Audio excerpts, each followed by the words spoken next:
Magandang umaga pong muli sa inyong lahat. Ako pong muli si Pastor Bong, bumabati na isang mapagpalang Tuesday morning sa ating lahat. The topic that we're gonna learn today as we end soon our series, Lord, teach us to pray. Lord, teach us to pray a prayer of affirmation.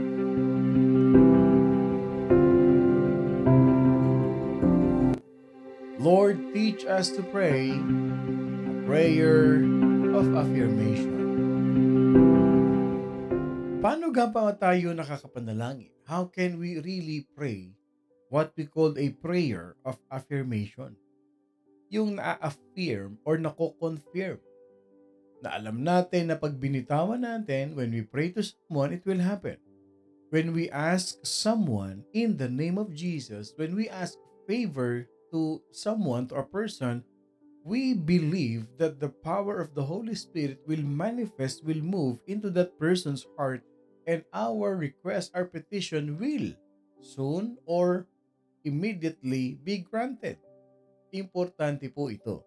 When I was reading the Bible, I turned the pages of the Bible and I stopped in the book of Philemon. Ito ang ating foundational verse ngayon. Yes, one afternoon, I was scrolling, I was turning the pages of my Bible, and I suddenly stopped into this book. And now I am sharing this to all of us. Let's look at our biblical foundation. In the book of Philemon, a single chapter book, but that's gonna read from verse 4 to 7. I thank my God, making mention of you always in my prayers, hearing of your love and faith which you have toward the Lord Jesus and toward all the saints, that the sharing of your faith may become effective by the acknowledgement of every good thing which is in you in Christ Jesus. For we have great joy and consolation in your love, because the hearts of the saints have been refreshed by you, brother. Basahin po natin sa Tagalog. Lagi akong nagpapasalamat sa Diyos sa tuwing ipinapanalangin kita, dahil nabalitaan ko ang iyong pananampalataya sa Panginoong Hesus at ang pagmamahal mo sa lahat ng mga pinagbanal ng Diyos. Idinadalangin ko na sana ang pagiging mapagbigay mo na bunga ng iyong pananampalataya ay magpatuloy habang lumalago ang iyong pangunawa sa lahat ng mabubuting bagay na ibinigay sa atin dahil tayo'y na kay Kristo. Minamahal kong kapatid, labis na nagbigay kagalakan at kaaliwan sa akin ang iyong pagmamahal sa mga mananampalataya, nagpasigla sa kanila. A letter of Paul to his friend Philemon. Umpisahan na natin.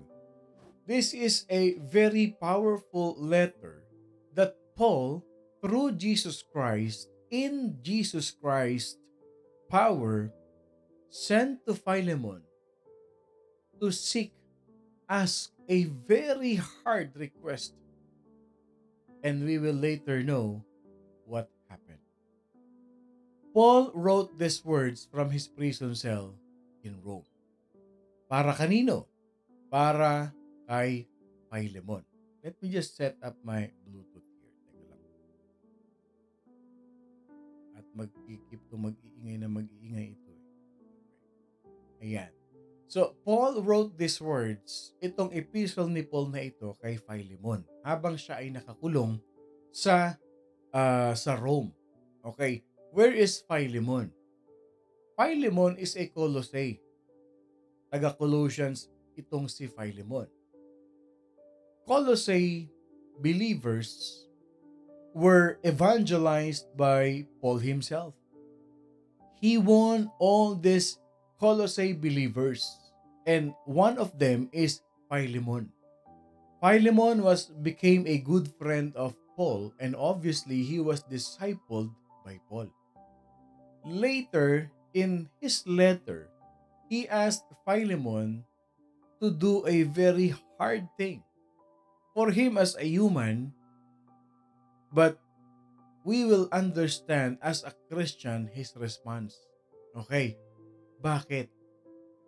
There was a slave of Philemon whose name is Onesimus who stole money from Philemon.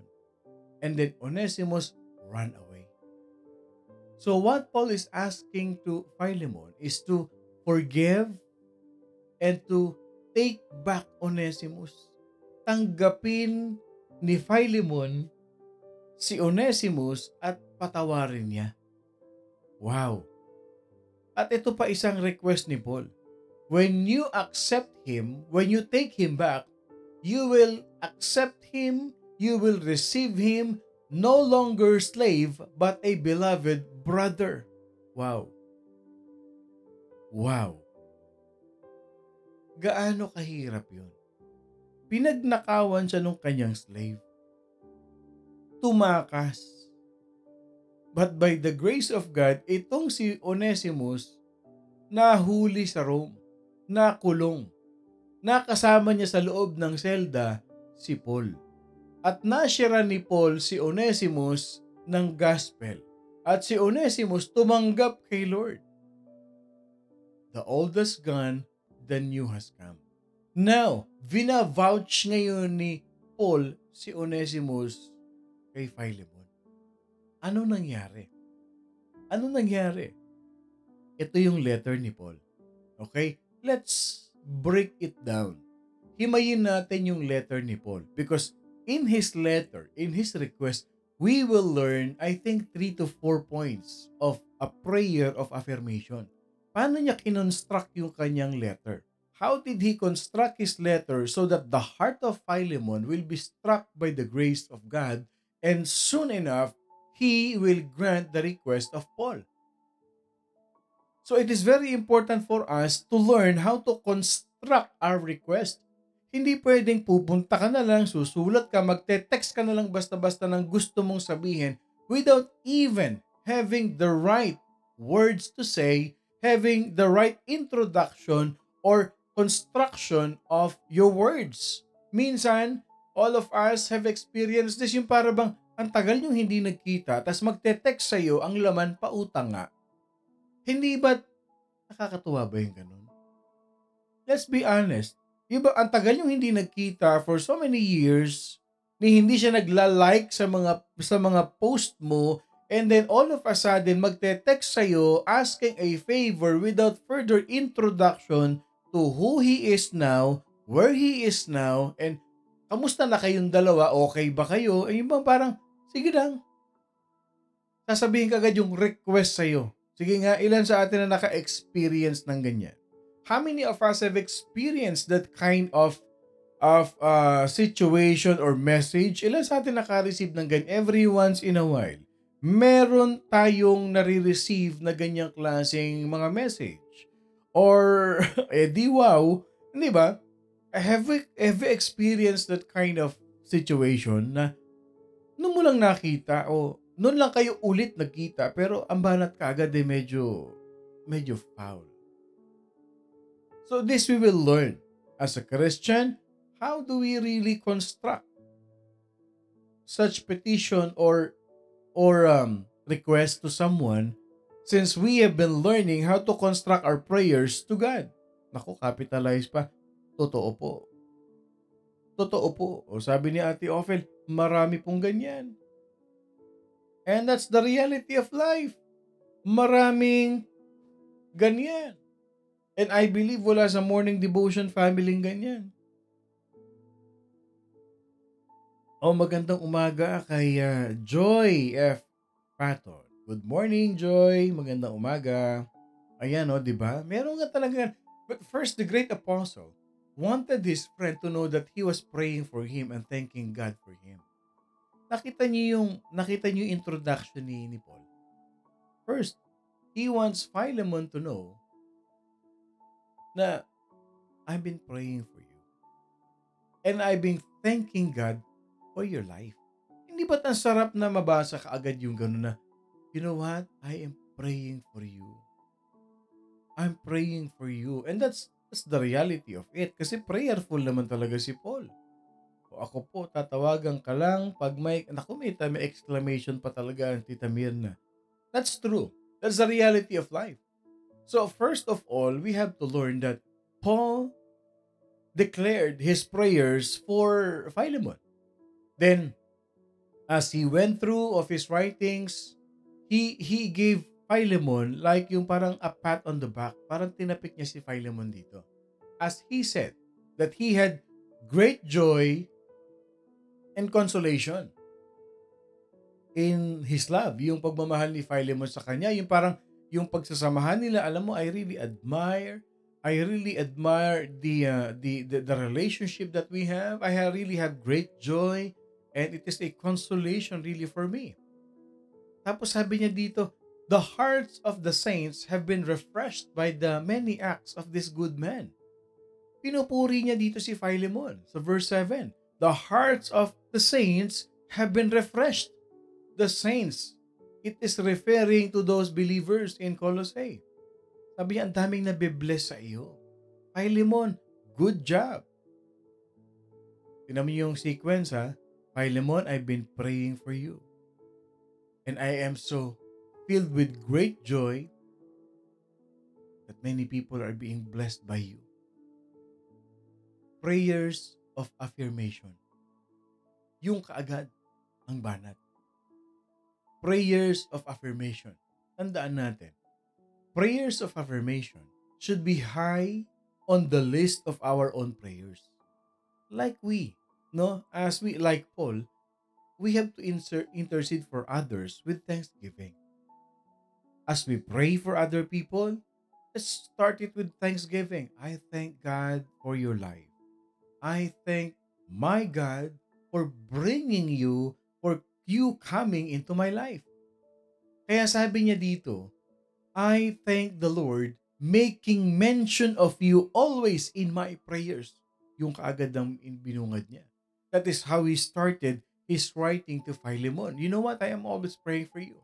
In this simple mention of his prayers for Philemon, Paul is teaching us a very powerful principles that should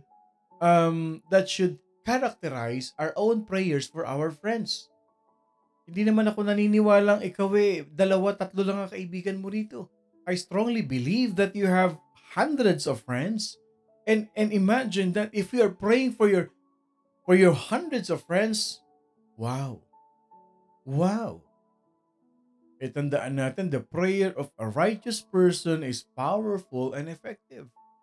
How good it is that someone will text you, that someone will reach out to you just to say that, I prayed for you today. I prayed for you today. And me as a pastor, I am so blessed because we have leaders in the church who has been with me for so many years and they never stop praying for me. That is what we need. They might not give you finances or monetary support, but the prayers that they offered for you, the prayers that they give to you, yung bang pagising mo sa umaga, may message ka, Pastor Bong, I just prayed for you. Wow. How many of you have experienced that? Yung bang, yung antagal mong hindi nakita and then suddenly magte-text sa'yo, kapatid, Sister Julie, or Sister Mirna, Sister Lisa, I just want you to know that I prayed for you. Hindi ba ang sarap sa feeling? Wala kang natatanggap. Ikaw ang mag-text sa kanila. Ikaw ang mag-pray sa kanila. A prayer of affirmation. Amen. Nakita ninyo, huwag nyo nang intayin na makatanggap ka. Might be in a way na mafufrustrate ka, madidisappoint ka, but express your love towards starting it. Gawin mo muna. Gawin mo muna. Prayers for you today. How wonderful it is to receive such a text message, such a message that somebody has prayed, just prayed for you. Point number 2, our prayers should have, number 1 pa lang pala tayo. Sorry. Our prayers should have appreciation. Point number 1, our prayers should have appreciation. O, kita ninyo, ang dami nag-amen. Hindi ba ang sarap sa'yo mag-umpisa? Anak mo man yan, asawa mo man yan, kapatid mo man yan, malayong lugar. Ang sarap kaya nun. Send a message. Hi sis, how are you today, Ethel? And then you say, I just want to say that I just prayed for you today. Be blessed by the name of Jesus Christ. Be blessed by the Lord. Ang sarap nun. So point number 1, our prayers should have appreciation. When praying for others, our prayers should contain the element of appreciation. Importante yan na ina-appreciate natin. Okay, how did it go? Sabi ni Paul, I thank my God, making mention of you always in my prayers. He was not boastful. He was not bashful about letting Philemon know that he was the object of his prayer. Hindi siya nagmamalaki kay Philemon. No. When he prayed for him, he always do it with thanksgiving. Why? Because he had heard of the love and the faith of Philemon. The love and faith of Philemon that he shared to all the saints or the believers in Colossae. It is most encouraging and affirming when we let our friends know that we are praying for them with thanksgiving and for a specific reason. O ganito, alam mo kapatid, I prayed for you. Why? The Lord impressed me to pray for you because you are doing such a good thing in your community. You are doing such a good job with your children. And I praise God for your love. I praise God for your commitment in our church. I praise God for your dedication to your family and for your hard work. I am praying for you. Nakita niyo yun? Make sure that when we intercede for others, when we pray for others, we begin with appreciation and with thanksgiving. Kaya nga sabi nung psalmist that the gateway into the throne room of prayer is what? Thanksgiving.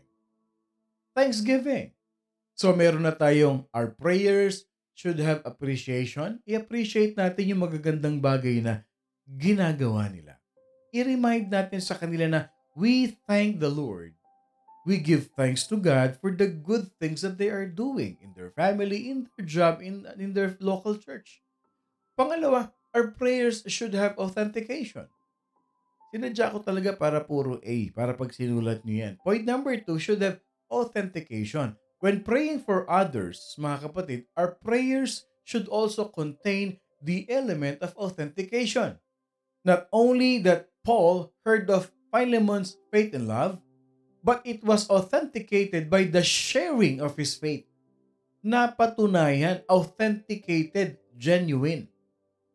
Yes, hindi lang niya nabalitaan yung faith ni Philemon, yung love ni Philemon, but it was approved, guaranteed, authenticated, genuine that Philemon was sharing his faith to others. Nabalitaan ko na hindi lang ganun kalakas ang faith of Philemon, pero share mo sa iba. Nakakarating sa akin yan. In his prayer, Paul was challenging his friend to be active and not reactive in expressing his faith.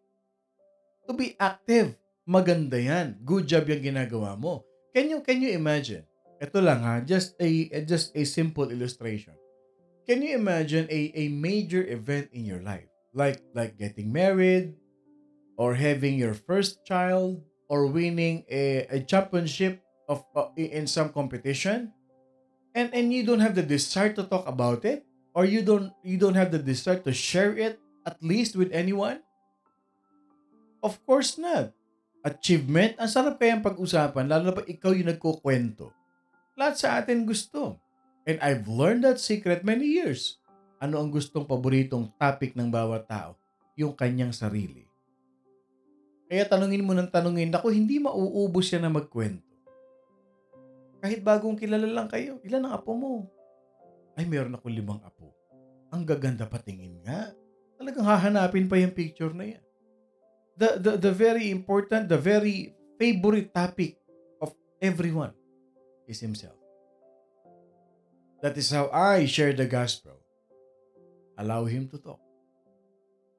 Because why? Mga major events ng buhay natin, we really wanted to share it. Tapos ikaw wala kang desire na i-share it or let other people know? Is it even possible that the creator of this entire universe could forgive you of every sin that you have ever committed, and he comes into your life and he resides in your life, and you don't have a desire to share it with someone else? Sige nga, yung mga achievement mo, proud na proud kang ikwento. Pero hindi ba dapat proud ka rin i-share na kung papaano nag-reside si Jesus Christ sa buhay mo? Di ba dapat excited ka rin? You should be excited to share your faith to many people, how God transformed your life from glory to glory. Yes, Paul prayed that the sharing of Philemon's faith might become effective and thereby authenticate the gospel of Jesus Christ in the long run. Yun that the share of your faith, that's the authenticity of it. Na hindi lang niya na-enjoy yung kanyang faith. Na hindi lang niya na-enjoy yung kanyang love towards others, but it is proven, authenticated, that he is sharing the greatest achievement of his life when he received Jesus Christ as his Lord and personal Savior, and he is sharing his faith to many people. A prayer of authentication. Point number 3, our prayers should have admiration. Wow. Our prayers should have admiration. Okay. When praying for others, our prayers should not just contain the elements of appreciation, authentication, but also admiration. Bakit? Bakit kasama ito doon sa structure ng letter ni Paul kay Philemon? Because Paul wanted Philemon to know that his prayers for him brought him personal joy and consolation. Bakit? Because of the love that illustrates Philemon's personality. That's true. Na yung pagmamahal, yung prayer, alam mo, Philemon, yung prayer ko sa'yo, masayang-masaya ang puso ko. Alam mo, Philemon, when I pray for you, it brings me so much joy and consolation because of your character, who you are now, and your personality as a child of God. What exactly is about Philemon that was so admirable? Ano bang meron si Philemon? Bakit admirable? That brings joy and consolation to the heart of Paul. It was his love. It was his love. Might be, probably, si Philemon ay isang normal na tao lang. But when we come to know the Lord, naging loving person si Philemon. Naging matulungin si Philemon. Na kung titignan natin ang senaryo, may slave nga siya eh. Ibig sabihin mga workers niya yun. Nagtatrabaho sa kanya. Might be when he come to know the Lord, naging mahinahon si Philemon, naging mapagmahal si Philemon, at doon na be-bless si Paul. It was his love that makes Philemon so admirable. Saan ang galing? From his personal faith in Jesus Christ. From his personal faith in Jesus Christ. Pause for a while. Ilan sa atin dito, when we come to know the Lord, nung tinanggap natin si Jesus Christ sa buhay natin, marami sa atin naging loving. Marami sa atin naging patience. Marami sa atin naging forgiving. Marami sa atin humaba ang Busy, hindi na madaling magalit, and we became a loving person. Be honest. Be honest. Morning devotion family, be honest. I want you to share. I want you to share who you are right now. I want you to share who you are right now. Ilan sa atin ang binago ng Diyos na naging mapagmahal, mapagpatawad, mapagpasensya, binago ng Panginoon. Because I'll tell you one thing. Where it originated from your personal faith with Christ Jesus. Sarap ano? So, ibig sabihin, His love towards others, it brought great joy. It brings encouragement to Paul, even if he was in prison. Hindi ba ang sarap ng feeling na may kakilala ka, malayo kayo sa isa't isa, pero nababalitaan mo na yung kaibigan mo na yon. Alam mo, hindi na siya ganun. Matulungin na siya. Ang bait na nung anak mo na yun. Ang bait na nung kapatid mo na yun. Di ba nakakataba ng puso yun, hindi ba?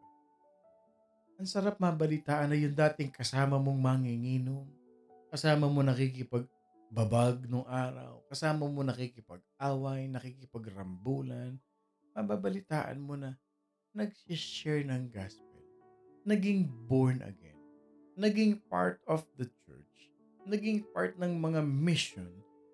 Ang sarap ng ganun, nakakatuwa naman. Hindi ba? Hindi ka naman magre-react, nakakainis naman yan, nagbago. Gusto ko sa kanya masama. Hindi pa pwedeng ganun eh. Hindi ba ang sarap? Ay, salamat naman. Nagbago na talaga. Hindi ba? Nag-iba na po talaga. Nawala katarayan ko. Sabi ni Irma, naging contented because I know God is with me all the time. Sabi ni Marites, mas lalo po ako naging mapagmahal at maalalahanin. Sabi ni Juliet, Amen. Amen. Thank you, Lord. Hindi ba? Nakaka-relate tayo kay Philemon. Yun ang nag-i-encourage kay Paul. Yung pagbabago, yung pagmamahal ni Philemon na nababalitaan niyang sinishare niya sa ibang tao. It encouraged Paul even when he was in prison. There are some people around us who go for months without ever hearing a word of admiration from a spouse, from a boss, or of other people with whom they are in contact. Yung mga hindi mo lang na-appreciate na nakita ka nang nagbago. There are many people around us. Baka mamaya may kaibigan kayong ganyan. Yung naghihintay lang sila ng prayer of admiration. Yung bang, alam mo, I prayed for you. Kasi I've heard good things about you and keep it up. Nabibless ako sa ginagawa mo, kapatid. Na ikaw pala ngayon hindi ka na nanghihingi sa nanay mo at ikaw na nagbibigay sa nanay mo. Nahingi ka na hingi ng padala, ikaw na yung nagpapadala. I am really blessed by your character now. Gusto naman talaga natin yun. Yung minsan na-appreciate, na-admire tayo ng mga tao. Subukan nyo lang. Try it this week. Reach out with a word to let's say ganito, hindi mo kilala.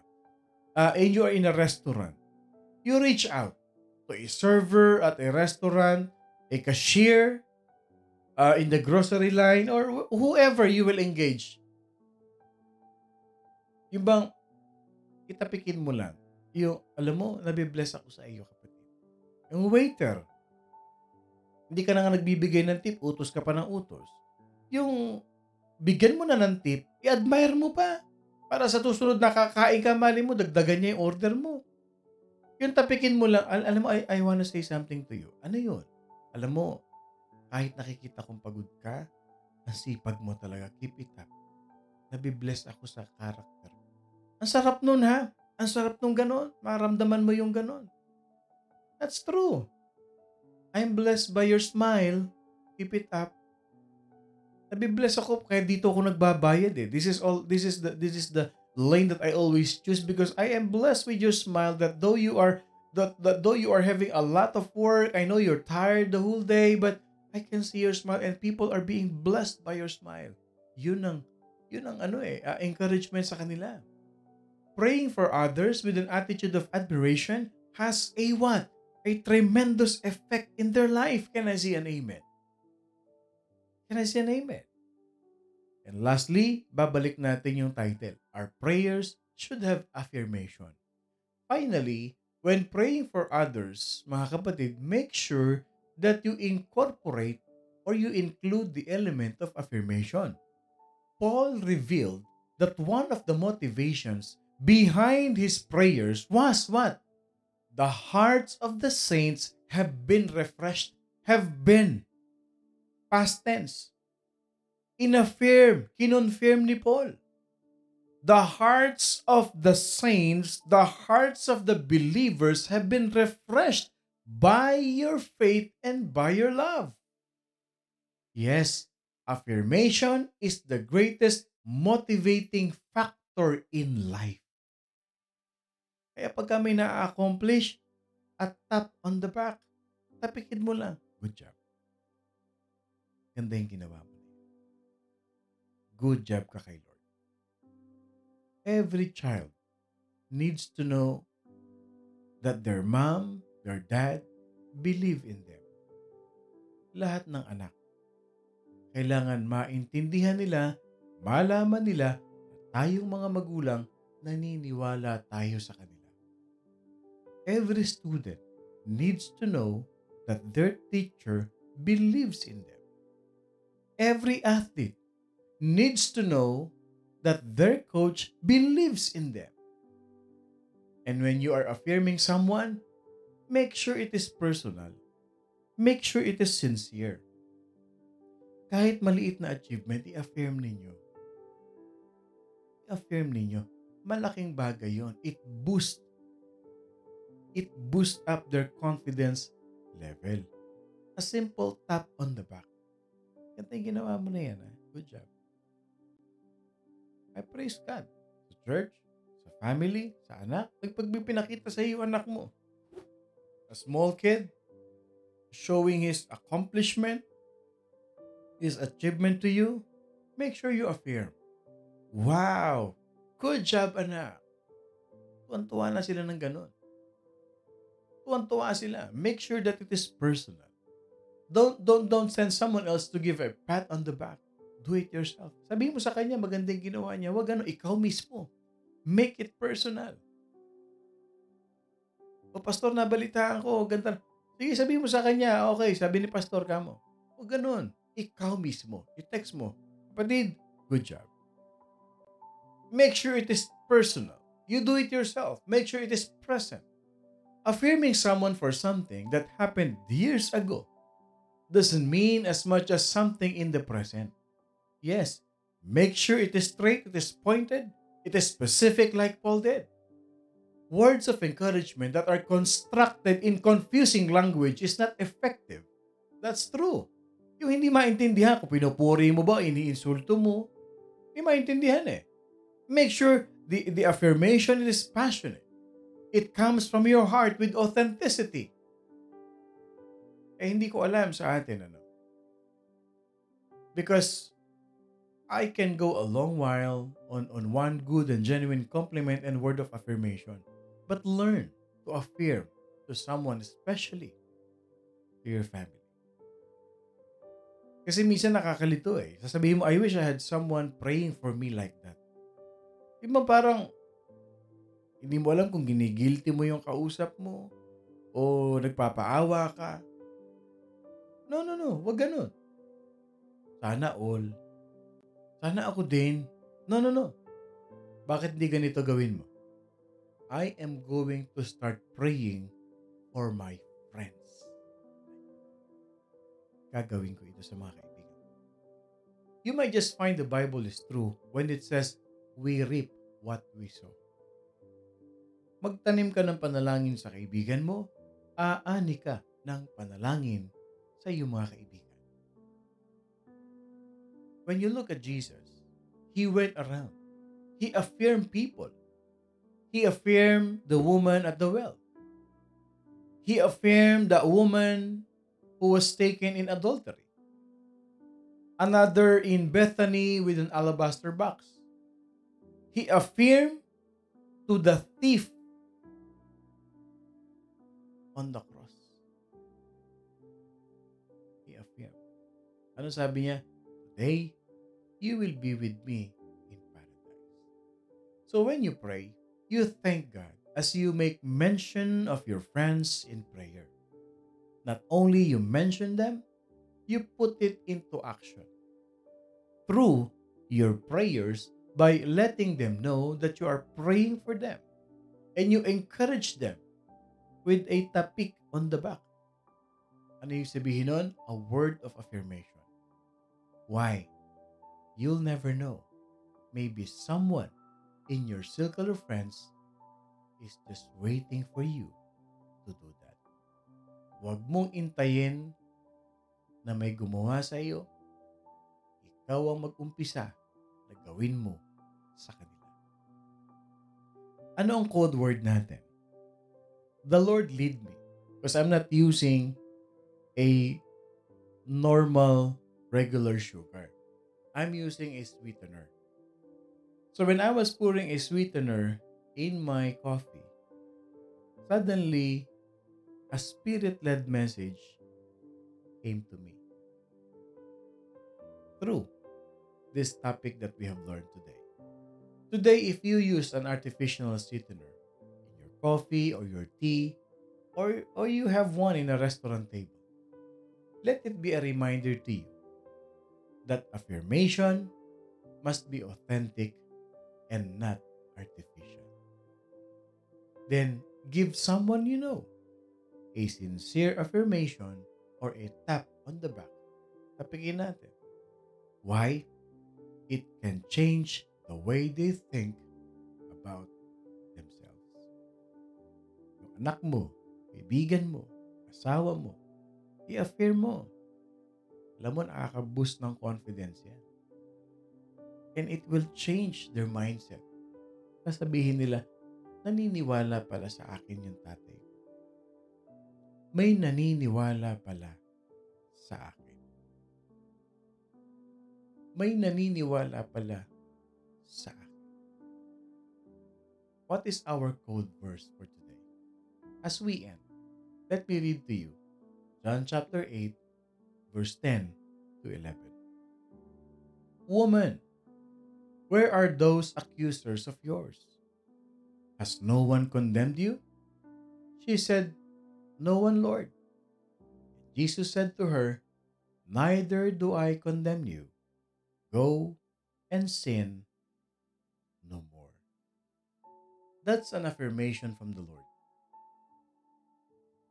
He gave her a tap on the back to start a new life. Same thing in us. Why don't we start to change our family, our relatives, our loved ones, our friends? Tayo mag-umpisa in a simple affirmation. Let's pray. Heavenly Father, thank you. You are so gracious and merciful to us. And thank you, Lord God, for this powerful revelation that you have shared to us through the letter of Paul to Philemon. Thank you, because this message penetrates deeply in our hearts and enlightens our whole being to become an encourager, an inspirer to all those people around us. Use us mightily for your glory, Lord God Jesus.